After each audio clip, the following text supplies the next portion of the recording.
You don't remember when it started. All you knew was that you didn't want it to end. Neither did he. The life you lived was bland at most. In a world where everyone had a date of the death written on their wrist, no one seemed to be afraid of it. They cursed it, tried to avoid it, but no one seems to be scared. Maybe it was because they all knew it was inevitable, that people expired like old food, like they were disposable. Or maybe it was because no one could see their own expiration date. However, you could never forget the look on your mother's face when yours showed up. Thought she never told you what it was, and neither did anyone else. As you grew older, you realized it was cultural taboo, as explained by a cousin of yours who looked at you with sad eyes. Knowing the day of your death would apparently curse the rest of your days. Bullshit! Your life was cursed from the moment that stain appeared on your wrist. You couldn't even fucking see the thing. You always wondered why people would bother having a child if they knew it was going to die soon anyway. Many had the same mentality. As the years went by, people often avoided you the moment they glanced at your wrist, a twist of horror and pity, something you've gotten quite used to at the age of 5. People often avoided people with short lives, thinking that it would shorten their own or bring bad luck. It was a fucking number, not the end of the world. If only they see you as more than a number, maybe your life wouldn't be so short. Eventually, you brought a wristband, yet that did nothing. You don't even remember meeting Shinsou. All you remember was that he was just some kid in your math class that sat in the back and rarely even talked, and the most attention he ever brought to himself was when the teacher would scold him from falling asleep. You were all commissioned long-sleeve uniforms, so number weren't that big of a deal. You still kept your wristed bond, just in case. High school went by in a flash. You did just enough to get by, graduate, then left. No party, or hanging out at the movie, or participating in any of the senior activities. You just did enough to exist. By the time you moved into your college dorm room, you wondered how you even survived this long. College was exactly like high school, but you lived there now and was way more expensive. However, you didn't have to pay much. They gave scholarships to kids that had small numbers, and you got a pretty large sum, which confused you at first. Why would they waste education on people that weren't going to contribute to society anyway? Eventually, even the slightest interest you had in your class began to tremble away. You found yourself sleeping in instead of taking your morning classes. Even when you went to class, you didn't take notes, only staring blankly at the professor's lips that talked a mile a minute. It was worth it, was it? Sometimes at night, you wondered if you had even close expiration dates. Was it a cruel prank that everyone decided to pull on you, so you could just waste your life away in constant fear of the small number on your wrist?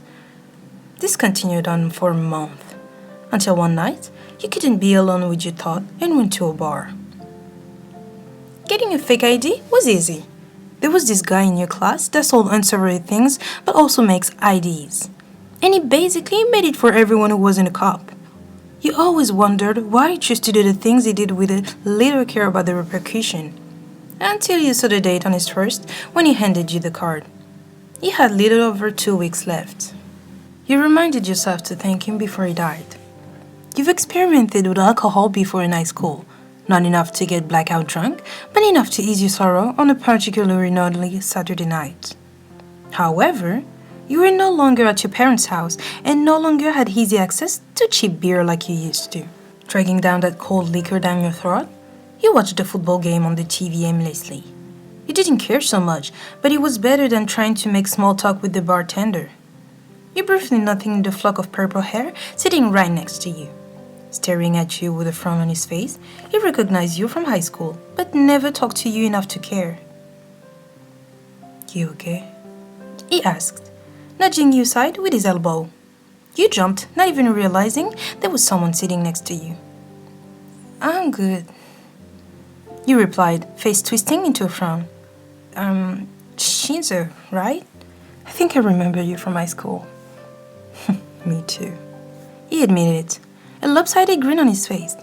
And the last time I remember, you weren't old enough to drink yet. Could it be that you failed a few grades? And last I remember, you weren't either. You snorted, taking another sip as if it would prove your point. But I won't tell if you don't.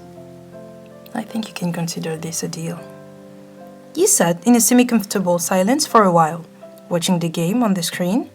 You could tell he wasn't really watching, but in all honesty, you weren't either. It was crazy that you ran into an old classmate at a bar, and said classmate was a little more attractive than you last remembered.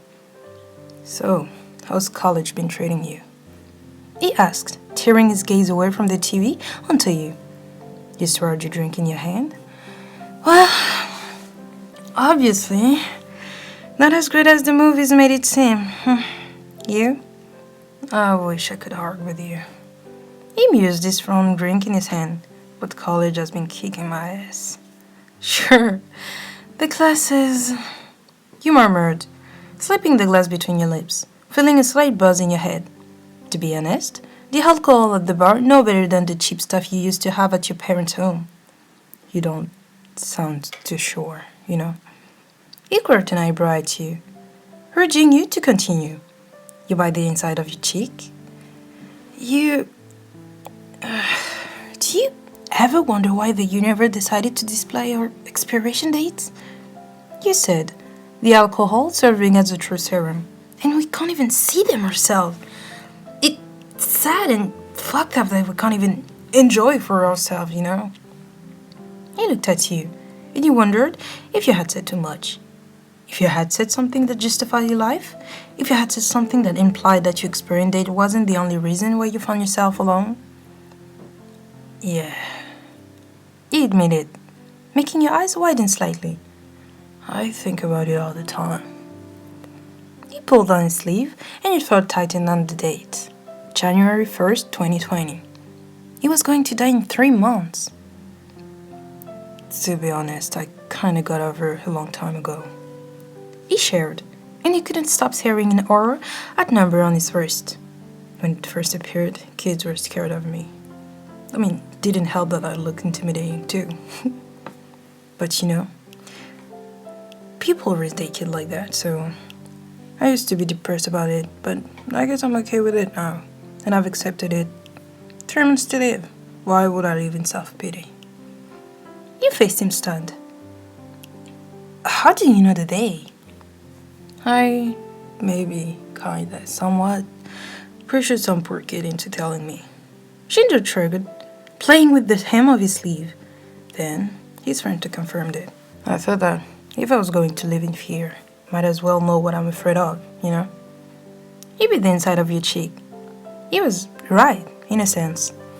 All your life, you cowered. You listened to your extended family when they told you the horror story on the expiration dates, how people who knew the dates spiraled into insanity, that's how they died early. You let your mom reprimanded you when you asked her about it. You endured the pitiful looks of so many classmates. You don't remember what it feels like not to be pitied. I don't know mine. You faltered, unsure of the word you were about to say. You said them anyway. But I want to know. Would you? He nodded, and that was all you took. You pulled on your sleeve and removed the wristband. In your mind, it just looked like a black smudge. So?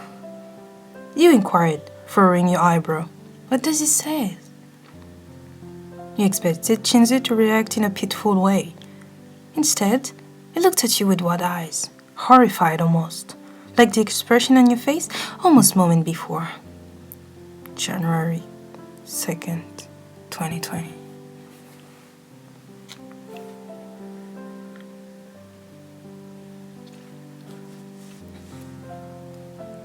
It's been 3 days since you last saw Shinsou at the bar.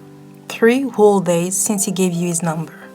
You honestly can't remember what you two talked about for the rest of the night, an odd mix of comfort and anxiety all wrapped up into a magic scenario.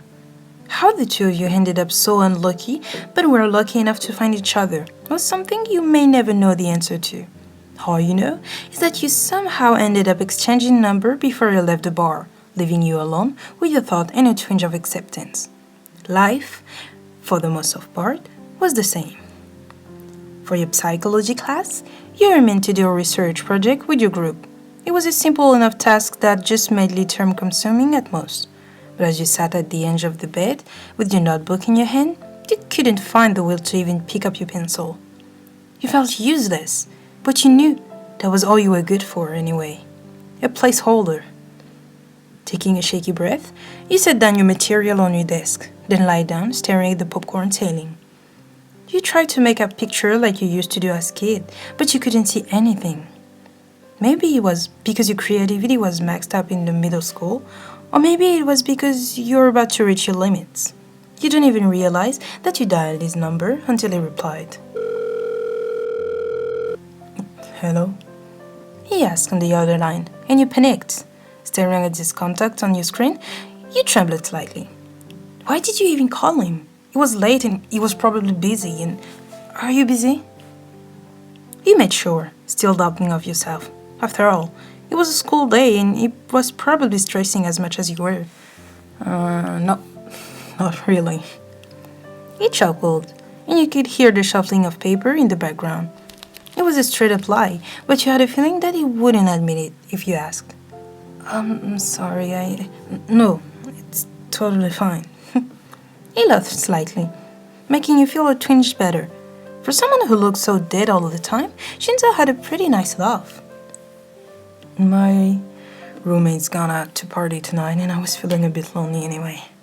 If you didn't call, I would have probably started watching The Notebook or something. You snorted, the nerves in your shoulders settling down. Wait, Shinsou Hitoshi has a thing for chick flicks? Who would have guessed? Guilty pleasure. He admitted, not even a sliver of embarrassment evident in his voice. My mom was obsessed with them when I was a kid, and I was sort of brainwashed into liking them. Although, I can admit some of them are pretty lame. Could never get into Clueless. You gasped a bit dramatic. Clueless was a cinematic masterpiece? Yeah, for people who make out with their stepbrother. He did have a point here. You rolled your eyes, then rolled over to your pillow. Okay, film major, what movie are high enough for your standards? He paused for a moment, actually and seriously contemplating the thought. It was cute. Princess Bride is a classic. My family and I used to watch it every once in a while. 30 going 30 made me rethink my life decision. 10 Things I Hate About You is up there simply because Heath Ledger is hot and Mean Girl is kinda overrated. Solid list, but Mean Girl's overrated? You're really pushing my buttons right now. I laughed again, and you couldn't help the giggle that spilled from your throat. In truth, you couldn't care less about things as trivial as teen movies, but when you were talking to him, it made you feel like you were telling him about the answer to the universe.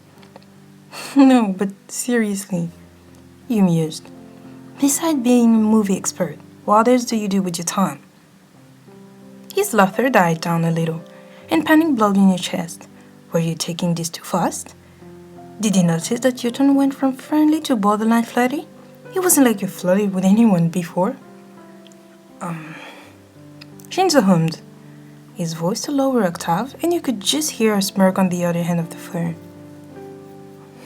My hobbies are a little unconventional, let's say. Your eyes widened. Was it? And they are? Playing Minecraft on my phone. There was a moment of silence before you burst out laughing. A series of unattractive snorting giggles that no one else has ever heard before. You tried to suppress it with your pillow, but that didn't stop Shinsou from catching onto your contagious laughter. It was fun. It was good. As you talked on for hours, he never once asked why you had called in the first place.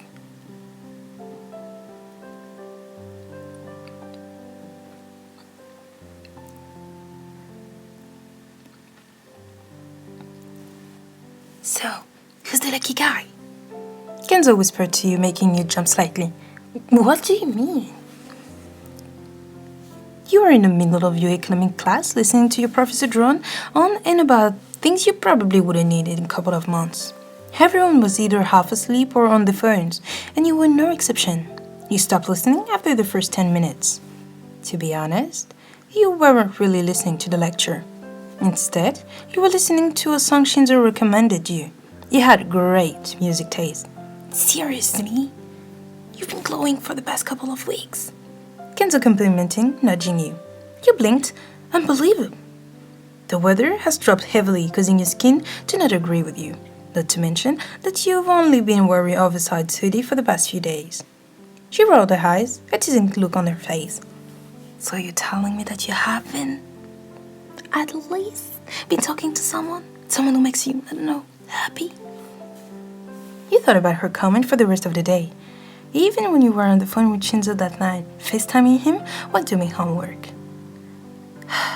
Kenzo's really pretty and she's really nice, he said, going over the note that she lent you at the end of the class.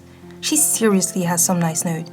Her expiration date isn't going to be for another 60 years, so she's going to be fine. I just wish she wasn't always so noisy all the time. Shinsou chuckled, and it was nice seeing his face for a change. It was nice knowing that he was alive and real. So you're saying that there isn't someone special in your life? You gave him a look, and the shit-hitting grin on his face only grew wider. Over the past few weeks, you and Shinsou had only gotten closer and closer. Sometimes he called you, but most of the time it would be you calling his contact. He sent you memes and cats video, and you did the same, always telling him that every grumpy cat reminded you of him. Shinsou would remind you to eat breakfast, and you would remind him to stop procrastinating on all his dang paper. In a few weeks, Shinsou managed to become a staple in your routine. You didn't know what you guys were at this point. Honestly, you were okay with it. You weren't really one for labels anyway. You should really finish that essay, you know. You adverted his question, giving him a judgment stare. It was a thing last week and you're doing it now? This is how I work my best work. He args, taking a sip of completely black coffee, when I'm slightly hallucinating and typing at the speed of sound. You laughed and wondered how it felt like the best friend you were missing all your life. Over the short time you and Shinsou got to know each other, you learned a lot about each other. You learned that he traveled a lot and even sent you a picture of when he had hiked in the mountain in California and surfed the wave in Australia. He was good at a lot of things, like soccer and swimming and making really bad jokes. You learned that he likes his coffee extra dark and procrastinated a lot. You learned everything that you enjoyed, from TV, shows to books. Even if they all were boring as shit, Shinsou listened with his entire heart. Even when he was a million times cooler than you, he still treated you like $1,000,000. It seemed too good to be true. You really couldn't have gotten so attached in the first place. Listener, your phone is vibrating. Your professor snapped at you, constantly snapping you out of your own daydream. Monoma and Kendo giggled at you, and all you could do was flip them off as you took your phone outside. Your mom had texted you, a spur-at-the-moment type of thing. In fact, she never called you since school started. It was the same old thing, but made your heart hard at the same time. Her regretting giving you a painful life, that her baby had to suffer because of a mistake, that her baby was going to die soon, and she could do nothing about it. All you did was stare at the notification before turning off your phone and went back to classes. You refused to feel anything. Later that night, you called him again. Except there wasn't much small talk like it usually was. I hate how she talks to me or about me, he admitted. The light dimmed so low you could barely see the ceiling, or the paper scattered on your floor, tinted by city lights. You could barely see your own fingertips, where they start and where they end. Like an old friend she fucked over. Is it too hard for her to say that, I don't know, she loves me? Or is it too hard to love something you don't even care about? She cares about you, you know. Shinsou told you. It's kinda obvious by the way she called you. Otherwise, she wouldn't have even called in the first place. It's rough, but do you remember the last real conversation you had with her? You wanted to argue, but stop yourself. You tried to think of the conversation you had in the morning with your mother, but couldn't recall a single line she said. Talk to her. Listen to her. He advised, this might be the last time you can actually get your feeling off your chest. You You wanted to argue, you really did. You wanted to remind him that she was the one that made you so depressed, that she was the one that said that you were useless, that she was the one that kept you up at night. No, she wasn't. With shaky hands, you called your mom back the next day, letting her know that you were okay. It was emotional, it was hard, but at least she got to know that you loved her. Shinsou became an outlet of some sort. Throwing yourself into studying was an easy distraction for the most part. Pretending to be like a regular kid whose greatest threat was their midterms. You've even gone to a few parties, although you opt for being the wallflower with a red solo group cup and designing driver for a couple of your classmates. It was fun.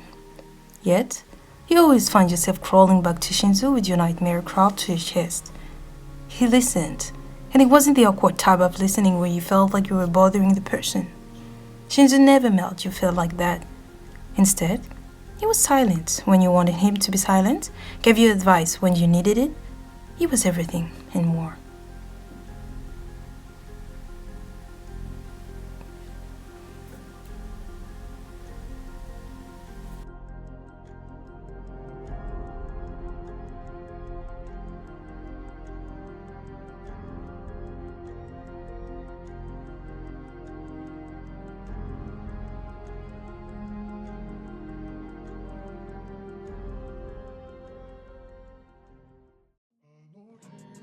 約束